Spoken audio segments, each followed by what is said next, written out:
नमस्कार दोस्तों, मैं सुनील कुमार आपका फिर से स्वागत करता हूं आपके अपने चैनल क्या ऐसा होता है में।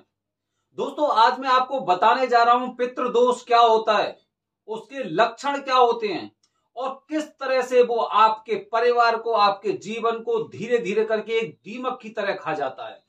पितृदोष, सबसे पहले हमें समझने की आवश्यकता है कि पितृदोष होता क्या है। पितृदोष दोस्तों, पितृदोष वो होता है जो हमारे वंशज होते हैं, जो हमारे पूर्वज होते हैं, हमारे जो पूर्वज होते हैं उनका हमें कुछ ना कुछ एक ऋण चुकाना होता है, कुछ ना कुछ। जैसे कि कुछ लोग जो अपना पूरा जीवन यापन यहाँ पे करके अपनी जिम्मेदारियों को पूरी तरह से निर्वाह करने के पश्चात जब वो इस लोक को छोड़ के जाते हैं तो उनका उनका तर्पण हम श्राद्ध काल में करते हैं, जिसे पितृपक्ष भी बोलते हैं। तो वो लोग अपने नाम का पिंडा लेने पितृपक्ष में आते हैं और अपने नाम का पिंडा लेकर वो और चले जाते हैं। कहा जाता है कि 15 दिन आपके पितर आपके आसपास रहते हैं, आपके घर परिवार के आसपास रहते हैं और अपना पिंडा लेके जाते हैं। लेकिन दोस्तों, क्या आपके परिवार में, मैं एक बात और ध्यान रखना, मैं किसी भी धर्म के बारे में बात नहीं कर रहा हूं, मैं इंसान की बात कर रहा हूं, इंसान की, सिर्फ इंसान की बात कर रहा हूं। अब आप सोचिए और थोड़ा सा मनन कीजिए कि क्या आपके परिवार में आपके जो पूर्वज थे वो क्या अपना पूरी जो उनका जीवन था, पूरी जिम्मेदारियों को निर्वाह करके अपनी सामान्य मृत्यु के पश्चात मृत्यु लोक के छोड़ के गए थे?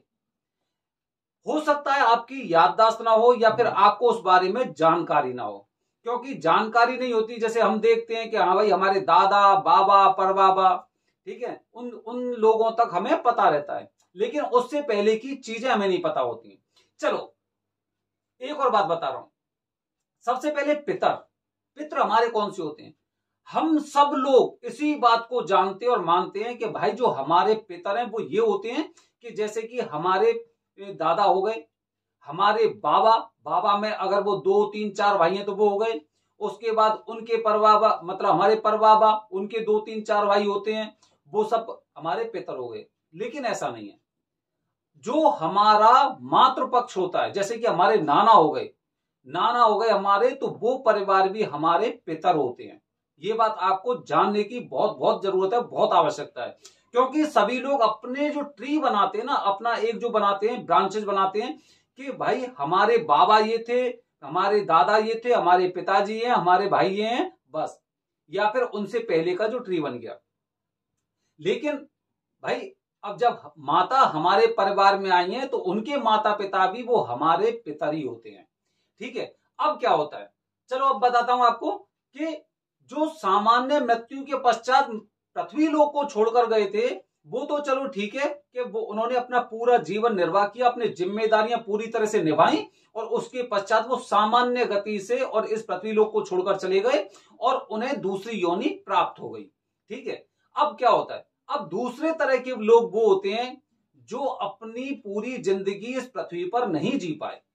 अब क्यों नहीं जी पाए? अब देखिए, काफी बार ऐसा होता है कि लोग अचानक मृत्यु के कारण, या फिर जैसे बोलते हैं कि उनकी अकाल मृत्यु हुई है, कुछ भी नहीं कर पाए। काफी लोग ऐसे होंगे जिनकी शादी नहीं हुई है, उससे पहले भी चले गए। काफी लोग ऐसे होते हैं शादी हो गई लेकिन उसके बाद किसी दुर्घटना का शिकार हो गए। अब दोस्तों क्या है कि वो अकाल मृत्यु के कारण इस पृथ्वी लोक को छोड़कर गए हैं, मतलब उनकी इच्छाएं, जो उनकी जिम्मेदारियां थी उससे पहले, उन्हें निभाने से पहले इस लोक को छोड़कर वो जा चुके हैं, चले गए हैं। तो अब क्या है कि उनकी कुछ इच्छाएं, कुछ ख्वाहिशें थी, कुछ जिम्मेदारियां थी जिनको वो पूरी तरह से निभा नहीं पाए। अब उनका ऋण हो गया हमारे ऊपर कि भाई जो काम, जो इच्छा उनकी थी, उस इच्छा की पूर्ति कैसे होगी? किसी ना किसी को तो निभानी पड़ेगी। जैसे आप देखो कि किसी के घर परिवार में से अगर कोई ऐसा इंसान होता है कि वो अपने बच्चों को ऐसे ही छोड़ के चला जाता है, तो उनके बच्चों की देख रेख, उनकी जिम्मेदारी किसी ना किसी के ऊपर तो रहती है ना, उस घर परिवार के लोग करते हैं ना। तो इसी तरह से अब उनकी जिम्मेदारी तो उन्होंने निभा दी, लेकिन उनका आने वाली पीढ़ी पर कुछ ना कुछ एक ऋण होता है, इसलिए होता है पितृदोष। अच्छा, अब दूसरे लोगों की बात करें, तीसरे तरह के लोग। तीसरे तरह के लोग वो होते हैं कि जो जैसे कि सामान्य गति से मृत्यु प्राप्त हुई है या अकाल मृत्यु प्राप्त हुई है। उसके बाद क्या होता है कि अगर किसी इंसान ने अगर किसी सांप को मारा हो या फिर किसी सांप को मारने में उसकी मदद की हो या फिर किसी सांप को मरते हुए देखा हो, अब वो किसी भी तरह के लोग हो सकते हैं। हो सकता है वो उनका बचपन होगा, हो सकता है उनकी जवानी होगी, हो सकता है उनका बुढ़ापा होगा, किसी ने देखा होगा। अब ये लोग ऐसे होते हैं कि जरूरी नहीं कि ये सामान्य मृत्यु हुई है या अकाल मृत्यु हुई है, लेकिन ऐसा कार्य तीन कामों में से, ये तीन कामों में से कोई ना कोई एक काम उन्होंने ऐसा किया होगा।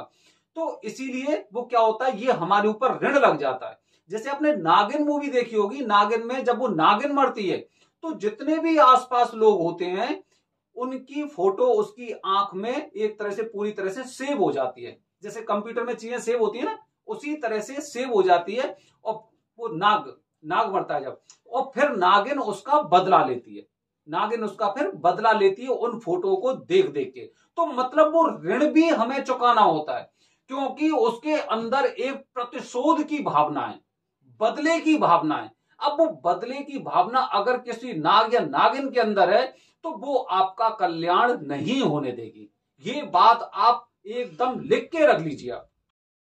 तो दोस्तों इस तरह से मैंने आपको बताया, ये होता है पितृदोष। काफी लोग पंडित जी के पास जाते हैं और पंडित जी उन्हें बताते हैं कि भाई आपकी कुंडली में पितृदोष है।